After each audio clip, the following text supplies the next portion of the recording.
యథార్థమునకు పరమేశ్వరుడికి అత్యంత శక్తివంతమైన అభిషేకం జరిగేది ఎప్పుడో తెలుసా? మనం మహాశివరాత్రి మాస శివరాత్రి చేస్తాం, మంచిదే.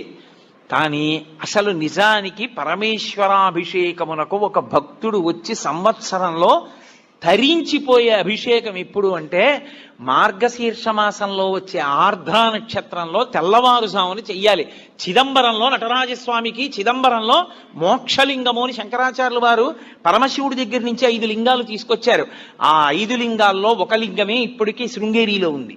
శృంగేరిలో ఉండి భోగలింగం అన్న పేరుతో అభిషేకం చేయబడుతోంది. కంచిలో ఉన్నది యోగలింగం, చిదంబరంలో ఉన్నది మోక్షలింగం.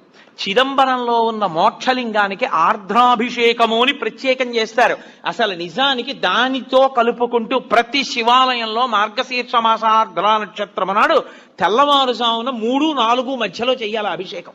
దేవాలయాన్ని మంగళ వాయిద్యాలతో పరమేశ్వరు